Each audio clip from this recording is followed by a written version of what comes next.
इस पार्ट के स्टार्टिंग में हम देखते हैं जीवोन के पास जून शॉर्टलेस बैठा होता है, जो देखकर हायंग और ई सियोक शॉक्ड हो जाते हैं। हायंग गुस्से से कहती है, आखिर तुम लोग कर क्या रहे थे? क्या तुम दोनों साथ में सोने वाले थे? जून उसकी बातों का जवाब नहीं देता है और बाथरूम में चला जाता है। ई सियोक को यहाँ पर देखकर जीवोन हैरान रह जाती है। फिर अगले सीन में हम उन चारों को साथ में बैठा हुआ देखते हैं। जीवोन और जून ने उनकी सारी गलतफहमी दूर कर दी होती है। जीवोन ई सियोक से कहती है, इतनी रात को आप यहाँ पर किस वजह से आए हैं? क्या आप यहाँ तक मुझे देखने आए हैं? ई सियोक कहता है कि वो इसी वजह से आया है क्योंकि उसको जून पर शक था। ये सुनकर हायंग कहती है, देखो तो कौन बोल रहा है, यहाँ पर हम सब में से सबसे ज्यादा सस्पिशियस तो तुम हो। आखिर तुम हमारे सलून में क्यों झांक रहे थे? तो ई सियोक कहता है कि वो गलत समझ रही है, वो उस तरह के इंसान नहीं है। दरअसल मैं यहाँ पर इसलिए आया था क्योंकि मुझे जीवोन की चिंता हो रही थी। जिस पे जून पूछता है, तुम्हें आखिर इसकी चिंता क्यों हो रही थी? तो ई सियोक कहता है, क्योंकि वो मेरी पेशेंट है इसलिए। हायंग कहती है, बहुत हुआ, अब मैं आपको सबसे इंट्रोड्यूस करवाती हूँ। ये जून है और ये यहीं पर रहता है और ये कुछ वक्त के लिए यहाँ पर रहने वाली है और आप इसके डॉक्टर है, सही कहा ना? जीवोन कहती है, तुमने अपने बारे में नहीं बताया। तो हायंग कहती है, मैं जून की फ्यूचर वाइफ हूँ। जून उससे कहता है, बकवास मत करो और चुप हो जाने को कहता है। तभी जीवोन कहती है, तो इस वजह से तुम चिंतित थी क्योंकि ये तुम्हारा बॉयफ्रेंड है। जो सुनकर जून कहता है, मैं इसका बॉयफ्रेंड नहीं हूँ। जीवोन हायंग से कहती है, तुम चिंता मत करो, मैं बस आज रात को यहाँ पर रुकने वाली हूँ। जो सुनकर ई सियोक पूछता है, क्या तुम्हारे पास रहने के लिए जगह है? तो जीवोन बताती है कि वो कल रहने की जगह ढूंढ लेगी। जून कहता है, जब तक तुम रहने के लिए जगह नहीं ढूंढ लेती तुम यहीं पर रहोगी। ये सुनकर हायंग को अच्छा नहीं लगता है तो वो कहती है, नहीं तुम मेरे घर पर रहोगी। ये सुनकर ई सियोक को भी अच्छा लगता है क्योंकि वो नहीं चाहता है कि जीवोन जून के साथ रहे। फिर अगले सीन में हायंग जीवोन को अपने घर लेकर जा रही होती है। हायंग कहती है, क्या तुम जून को लाइक करती हो? मैं भी उसको बहुत लाइक करती हूँ, इसीलिए तुम जून में इंटरेस्टेड मत होना। जीवोन बताती है कि उसके पास इन सब चीजों के लिए टाइम नहीं है, उसकी जिंदगी में ऑलरेडी काफी कुछ चल रहा है। तो हायंग कहती है, अगर ऐसा है तो जल्द से जल्द उसको सारे पैसे लौटा दो और चले जाओ। जीवोन कहती है, मुझे सब सुनाई दे रहा है, तुम बहुत ही मतलबी हो। फिर हम ई सियोक और जून को बात करते हुए देखते हैं। ई सियोक को जून को लेकर जो मिसअंडरस्टैंडिंग हो गई थी उसके लिए वो माफी मांगता है। फिर वो पूछता है कि वो इस सिटी में कब से रह रहा है। वहीं हायंग जीवोन को बताती है कि जून को इस सिटी में आए 1 महीने से ज्यादा हो चुका है। वो जिस घर में रह रहा है वो मिस्टर पार्क का फ्लावर शॉप हुआ करता था, पर काफी टाइम से खाली पड़ा था। एक दिन मिस्टर पार्क का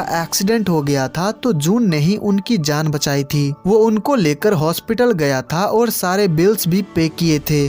जून ऐसा ही है, वो सबकी मदद करता रहता है, ये उसकी हॉबी है। ये सुनकर जीवोन थोड़ा सोच में पड़ जाती है। तो हायंग कहती है, तुम्हें कहीं ऐसा तो नहीं लगा था कि उसने तुम्हारी मदद इसलिए की क्योंकि वो तुम में इंटरेस्टेड है? जीवोन कहती है कि ऐसा नहीं है, पर हम पहले भी मिल चुके हैं। ये सुनकर हायंग शॉक्ड हो जाती है और पूछती है कि वो कैसे मिले थे और क्या वो दोनों एक दूसरे को पहले से जानते हैं? जून ई सियोक से कहता है कि मैं जीवोन से उसके शादी वाले दिन मिला था, मैं वहाँ पर बुके डिलीवर करने गया था। ई सियोक अपने मन में कहता है, तो इसलिए इसने जीवोन की मदद की, इसका मतलब इसको जीवोन के सिचुएशन के बारे में पता है। उसको गहरी सोच में देखकर जून कहता है, क्या हुआ? तो ई सियोक कहता है, कुछ नहीं, बस तुम ध्यान रखना कि जीवोन हॉस्पिटल का अपॉइंटमेंट स्किप न करे। इसका मतलब अब ई सियोक को जून पर थोड़ा भरोसा है। हायंग जब जीवोन को लेकर अपने घर जाती है तो मिस जिन जीवोन को वहाँ पर रहने की परमिशन नहीं देती है। जीवोन वहाँ से जाने लगती है तो हायंग उसको रोकती है और अपनी मॉम से कहती है कि जीवोन एक दिन का 20,000 वॉन पे करेगी। उनके घर पे एक रूम ऐसे ही खाली रहता है तो उस रूम को रेंट पर देकर वो महीने के 6 लाख वॉन कमा सकती है। ये आइडिया मिस जिन को भी अच्छा लगता है तो वो जीवोन से कहती है कि क्या वो रेंट अफोर्ड कर सकती है? तो जीवोन बताती है कि वो अभी तो नहीं कर सकती, पर जैसे ही उसका हाथ पूरी तरह से ठीक हो जाएगा वो पैसे कमाकर रेंट दे देगी। जाएगी। मिस जिन पूछती है कि वो क्या करके पैसे कमाएगी, तो जीवन बताती है कि उसने अब तक इसके बारे में सोचा नहीं है। तो मिस जिन जीवन को अपने घर पे रहने का परमिशन नहीं देती है और जीवन से कुछ ऐसी बातें कह देती है जिससे जीवन को बुरा लग जाता है, तो वो वहाँ से चली जाती है। मिस जिन हायंग को उसके पीछे जाने से रोक लेती है और उसके ऊपर गुस्सा करने लगती है और साथ ही उसको मारती भी है जीवन को यहाँ पर लाने के लिए। हायंग जल्दी से जून के घर पहुँचती है और पूछती है कि क्या जीवन यहाँ पर आई है, तो जून कहता है उसको तो इस वक्त तुम्हारे घर पे होना चाहिए ना। ई सियोक पूछता है कि आखिर बात क्या है। हायंग उनको बताती है कि उसके घर पे क्या हुआ था और जीवन उसके घर से क्यों चली गई। ये सब सुनकर वो दोनों परेशान हो जाते हैं और उसको ढूंढने निकल जाते हैं। जून उसको फोन करता है पर उसका फोन स्विच ऑफ होता है। ई सियोक भी कार में बैठकर उसको ढूंढ रहा होता है। फिर हम जीवन को देखते हैं जो कि जून के घर से काफी दूर सीढ़ियों पर बैठी होती है और उसके फोन का बैटरी भी डेड हो गया होता है। दरअसल वो जून के घर ही जा रही थी जो कि हायंग के घर से थोड़ा दूर है, पर वो इस सिटी में नहीं है, इस वजह से खो गई है। पर कुछ देर बाद उसको ढूंढते हुए जून वहाँ पर पहुँच जाता है। उसको देखकर जीवन उसको हक कर लेती है क्योंकि वो काफी डर गई थी। जीवन रो रही होती है तो जून उसको कंफर्ट कराता है। ई सियोक देख लेता है कि जून ने जीवन को ढूंढ लिया है तो वो घर चला जाता है। फिर जून जीवन को साइकिल पर बिठाकर घर ले जाने लगता है। जून पूछता है कि क्या वो उसके घर जाएगी, तो जीवन बताती है कि वो उसके घर पे नहीं रहेगी। वो जून को मिस जिन से बात करके मनाने को कहती है और ये भी कि वो मिस जिन को भरोसा दिलाए कि वो रेंट पे कर देगी। जून के पास सिर्फ एक ही रूम और बेड है, अगर वो वहाँ पर रहेगी तो जून कहाँ पर रहेगा, यही सब सोचकर वो ये सब कहती है। जून रास्ते में जीवन से काफी हंसी मजाक करता है और उसको काफी मजा भी आता है। जून जीवन को मिस जिन के घर लेकर आता है और उनसे बात करता है। वो मिस जिन से प्रॉमिस करता है कि अगर जीवन ने रेंट पे नहीं किया तो वो रेंट पे कर देगा। वो जैसे तैसे करके मिस जिन को मना लेता है। फिर मिस जिन जीवन को रूम दिखा देती है। जीवन उन सब से कहती है कि आज उसका दिन काफी स्ट्रेसफुल था, इसीलिए वो अकेली रहना चाहती है, तो वो सभी उसको रूम में अकेला छोड़कर चले जाते हैं। वो तीनों बाहर बैठकर जीवन के सोशल मीडिया के पोस्ट देख रहे होते हैं, जिनसे उनको अंदाजा हो जाता है कि जीवन पहले अमीर हुआ करती थी। जीवन ने पियानो का फोटो भी पोस्ट किया होता है, जिससे वो लोग अंदाजा लगाने लगते हैं कि क्या जीवन पियानिस्ट है। वो लोग जीवन को लेकर काफी सारी बात करते हैं, पर उन्होंने जीवन के रूम से कोई आवाज नहीं सुनी, इसीलिए वो चेक करने जाते हैं कि जीवन आखिर कर क्या रही है। तो उनको पता चलता है कि जीवन तो सो रही है। ये देखकर वो हैरान रह जाते हैं कि इतनी जल्दी वो सो कैसे गई। ये देखकर जून को काफी हंसी आती है। जीवन अपने पास्ट को लेकर सपना देखती है, जिससे उसको रियलाइज होता है कि वो काफी अच्छी पियानो टीचर बन सकती है। अगले दिन जब जीवन सोकर उठती है तो मिस जिन उसको ब्रेकफास्ट करने को कहती है। जीवन ब्रेकफास्ट करने आती है तो उसके बाल काफी बिखरे होते हैं, तो मिस जिन के कहने पर हायंग उसके बालों को कॉम्ब करके बांध देती है। तो जीवन उसकी तारीफ करती है कि वो तो इसमें बहुत अच्छी है, वो बहुत ही टैलेंटेड है। अपनी तारीफ सुनकर हायंग को काफी अच्छा लगता है। मिस जिन ने खाना बहुत ही अच्छा बनाया होता है, तो जीवन उनकी कुकिंग स्किल्स की बहुत तारीफ करती है और उनको भी इम्प्रेस कर लेती है। और यहीं पर ये पार्ट खत्म हो जाता है। तो गाइज, ये पार्ट आपको कैसी लगी मुझे कमेंट करके जरूर बताइएगा। वीडियो को लाइक डिसलाइक आपका जो मन करे कर दीजिएगा। अगर आप इसके आगे के पार्ट्स के एक्सप्लेनेशन देखना चाहते हैं तो चैनल को सब्सक्राइब कर लीजिएगा। तो मैं मिलता हूँ आपसे अगले वीडियो में। Take care,